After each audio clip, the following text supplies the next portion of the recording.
Hey, welcome my super beautiful, lovely souls. It's Lizzie the Lightworker here. So today, guys, we're in Libra season, and I want to say happy birthday to all my Libras. So you guys, if you've been watching my channel, you know how I like to do it. I like to do sort of the season. I get a lot of videos done around the astrology sign that it is of the season. So we're here doing Libra. So now I'm doing Libra if you're dealing with a narcissist. And these will be some helpful pieces of advice sort of to help you dealing with this situation. It'll sort of focus on how you feel, sort of the traits of the narcissist you might be dealing with, possibly why they're like this. We can get some insight, ways they hurt you or hurt others or disrupt others, ways they harm themselves, ways to cut ties, because that's really all you can do with a narcissist. I know it's extremely, extremely difficult, but really all you can really do is cut ties, you know? And then we're going to talk about how to heal, advice to heal. So I'm using my new daily guidance from angels that I just have now, and we're using Gilded Tarot. Okay, so let's talk about how you feel in this situation with a narcissistic person. Now, this could be for if you're in a relationship with somebody, it could be someone in your family, it could be really anybody. It could be someone, your spouse or your partner's dealing with that actually affects you, okay? So however it resonates, darlings, keep. However it doesn't, release, toss, forget, okay? So how are you feeling? All right, so you're sort of feeling like you got to really hold on to yourself here. I'm getting a sense that's like you have to hold on to yourself, your secrets, opinions, the way you feel. I feel like you have to hide a lot of yourself here in this particular situation, dealing with this particular energy.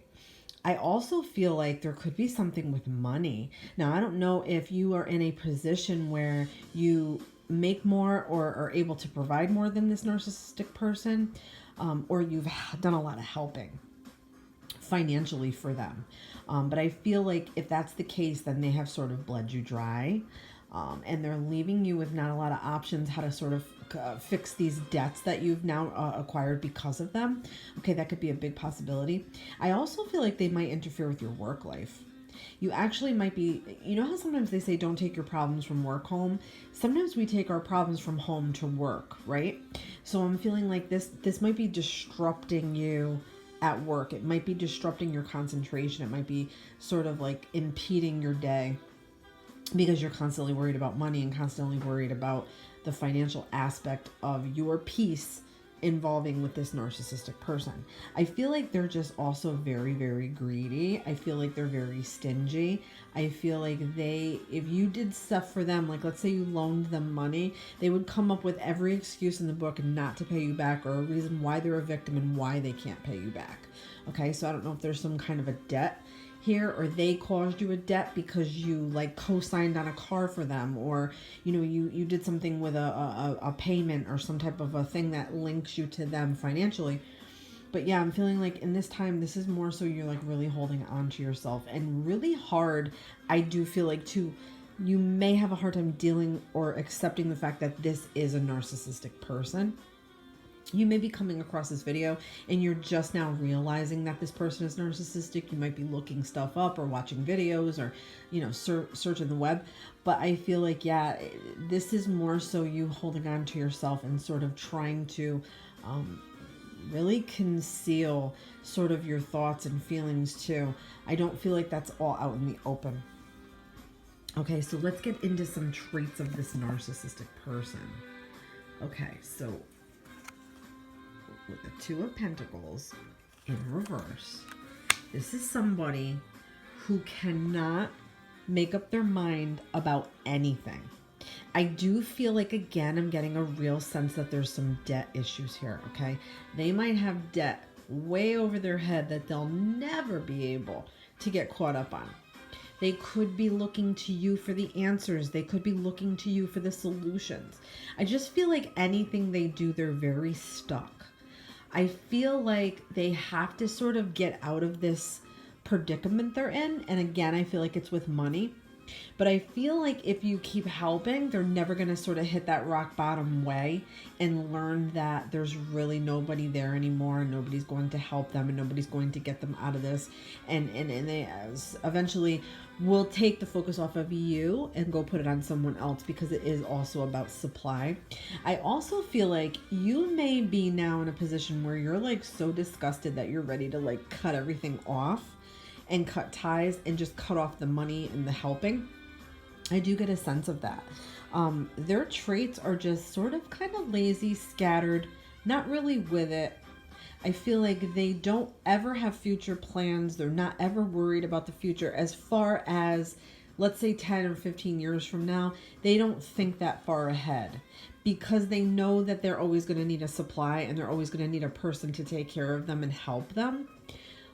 They don't really think ahead. So they're not worried so much about tomorrow. If they have a supply and they have someone helping them, whether it's financially, physically, mentally, spiritually, whatever, they are satisfied with that in the moment. Okay. So yeah, I just feel like they're not a planner. They don't know how to save money. They don't know how to sort of like juggle everyday life. I feel like they can't handle it. I feel like they panic a lot. They need a lot of help. I feel like they're very needy upon people, and they're just not sort of seeing like eye to eye with really anybody that tries to really help them. Instead of giving them bailouts all the time, I feel like they don't know how to accept real help, and they never will. Why are they like this? Okay. Everything that they do and everything that they put themselves into, everything that they acquire, all the situations, all the people around them, it's always disastrous. It's always sort of like this chaos and this craziness. They're always having like this high level of drama, and they always have problems. They can never find the right solutions. They don't help themselves. I feel like they're very explosive too. Explosively angry. So like if they're approached or confronted, they get explosively angry. Okay. They also have weak foundations. All their relationships, I feel like they don't have very many relationships, but the relationships that they do have with people are shaky relationships. They're not built on solid foundations. This is also a person that cannot build themselves up on anything solid either. They just don't have it in them. They're always sort of like waiting for somebody to help them out, or they're waiting for somebody to take the reins or clean up their messes. Okay. I just feel like this is also somebody highly argumentative. Definitely tip of the iceberg drama person, drama ridden person. And I do feel like they're always trying to escape their problems. So they never take blame for what they've done. Okay. Let's say they lose their house or something. It's not their fault. It's everybody else's fault. It's the mortgage company. It's their boss. It's whoever they had to help. It's never their fault. So I feel like they can never take any blame. And if they're faced with it, it is like a crisis to them. Okay, it's a crisis to the facade that they've built, because the facade looks like a building on the outside, but on the inside it's crumbling and weak and disastrous. So that's what I feel like. They've had a lot of trouble. I don't feel like all of it is self-created drama. I do feel like they had a rough life. I do feel like they had a shitty upbringing. I do feel like the way they grew up was not stable. They may have not had stable parents or stable living arrangements. I feel like nothing was ever sort of like steady or, kind of like when you have structure in the home. You know what I'm trying to say? I feel like that was never really a thing here for them. But I also feel like they try to escape their problems. They literally create fires and then they jump out the window so they don't get burned.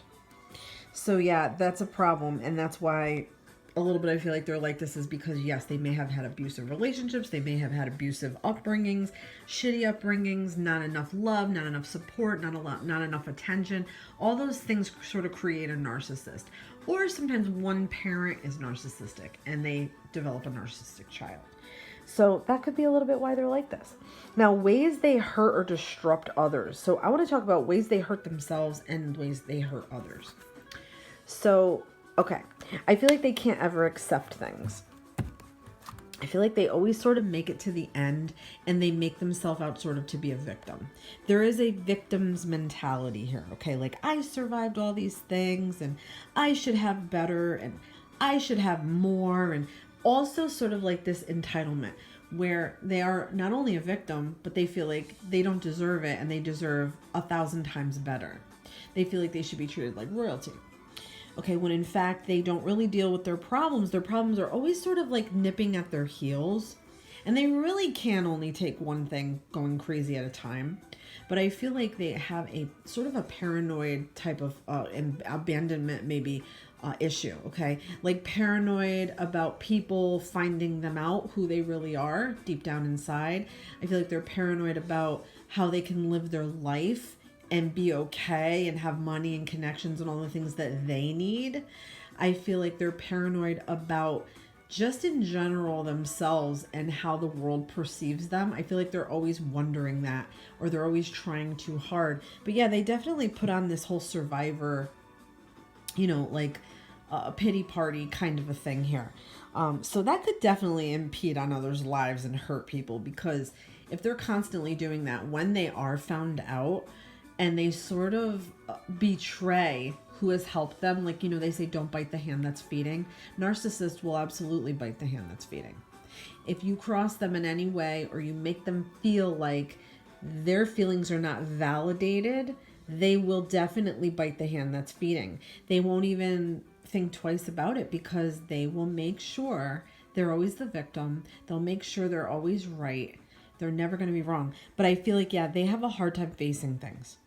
They have a hard time moving on. They have a hard time leaving the past behind. They have a hard time sort of shedding like old bullshit from their past. They kind of stay stuck in this victim mentality. Okay, so that could definitely be why, they hurt others or disrupt others. And it can be very disruptive, because what happens is we get sucked into the drama and we want to help this person. By the time we realize we're sucked in, sometimes it's way too late, and it gets harder and harder to break ties with this person, and they become more and more manipulative, because they have had time to sort of construct ways to make you stay in their life.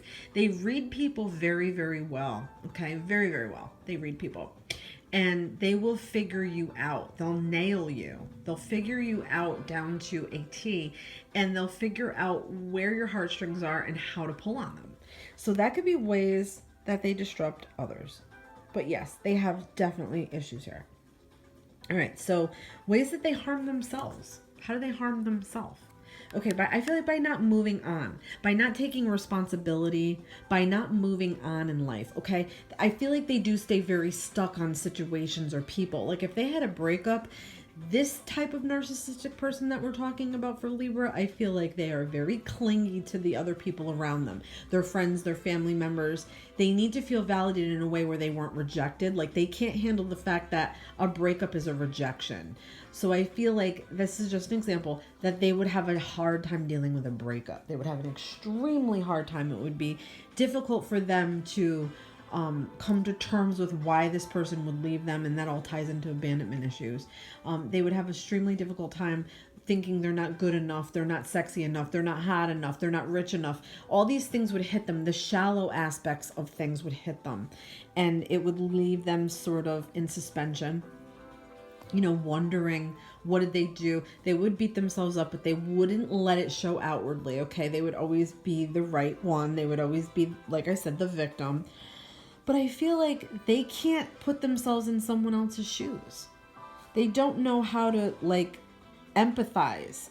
And if they show empathy, it's only because society has sort of trained them to be normal. They have to show empathy. They might not really mean it. I feel like they can be sorry for things only because they feel ashamed for what they've done or said, but there's really not a lot of empathy behind anything. So yeah, staying stuck, they harm themselves in that way. Staying stuck, not being able to see things from a different view or take a different perspective on something. They're really stuck in their ways and stuck in their patterns. And they all, really honest to God, I feel like they make themselves out to be like this martyr type person, and that they're, like I said, always the victim. But oh no, I'm a martyr too. You know what I'm saying, guys? Like, it's like they have to make sure everybody knows what they've been through, how they got there, every little detail of it, to make themselves look like they are a martyr and they sacrificed themselves for other people. All right, so ways to cut ties. And we're getting the Knight of Swords. So I feel like you have to be very direct here.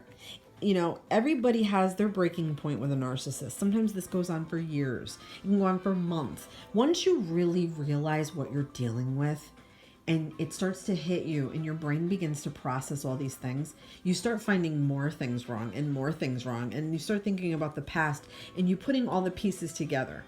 So with that Knight of Swords, hold on, I'm just going to take a sip of my drink, guys. With that Knight of Swords, to me, that's saying you have to approach this in a very direct, logical way. You have to be logical in a way where you say something like, you know, you always seem to have problems. I can't help you. This is what you need to do.